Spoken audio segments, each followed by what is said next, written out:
ঘরে পোস্ত আছে আর লাউ আছে, মাত্র 2 মিনিটে এই লাউ পোস্ত করে ফেলতে পারবে। কিভাবে করবে দেখো, লাউটা ডুমো ডুমো করে কেটে ধুয়ে নিয়ে প্রেসারে একটা সিটি দেবে, বেশি সিটি দিলে গলে যাবে, কিন্তু একটা সিটি দিয়ে নেবে সামান্য একটু লবণ দিয়ে। এবার সিটিটা হয়ে গেলেই তুমি এইদিকে গ্যাসটা বসিয়ে দিয়ে কড়াই বসিয়ে দেবে, দিয়ে তুমি তেল আর শুকনো লঙ্কা ফোড়ন দিয়ে দেবে আর জিরে ফোড়ন দিয়ে দেবে। এইবার লাউটা দেখো, জলটা ছেঁকে নিয়েছি আমি, জলটা দেবো না। দেখো লাউটা দিয়ে দিলাম, লাউটা একদম সেদ্ধ হয়ে গেছে, মানে যতটা সেদ্ধ হওয়া দরকার।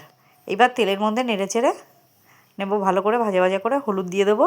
আর পোস্ত আর কাঁচা লঙ্কা আগে থেকে মিক্সিতে বেটে রেখেছিলাম, এই দেখো পেস্ট করে রেখেছিলাম, এইটা এবার দিয়ে দেবো। খুব সুন্দর লাগে খেতে। এর আগে আমি দেখিয়েছি লাউ পোস্ত অন্যভাবে পেঁয়াজ দিয়ে, এটা একদম নিরামিষ লাউ পোস্ত। দেখো অল্প তেলে কি করে ভালো করে সুস্বাদু করে রান্না করা যায় সেই রেসিপি আমি দেখাচ্ছি।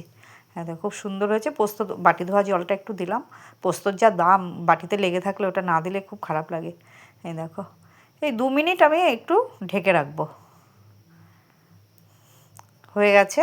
এইবার নামানোর আগে আমি একটু সামান্য 2-1 দানা চিনি দেবো আর ধনেপাতা কুচি দেবো। তোমরা যদি চাও ধনেপাতা দিতেও পারো, নাও দিতে পারো, চিনিটাও অ্যাভয়েড করতে পারো। দেখো রেডি হয়ে গেছে আমাদের লাউ পোস্ত। গরম গরম ভাতের সাথে দারুণ যাবে, একবার বানিয়ে খেয়ে দেখো।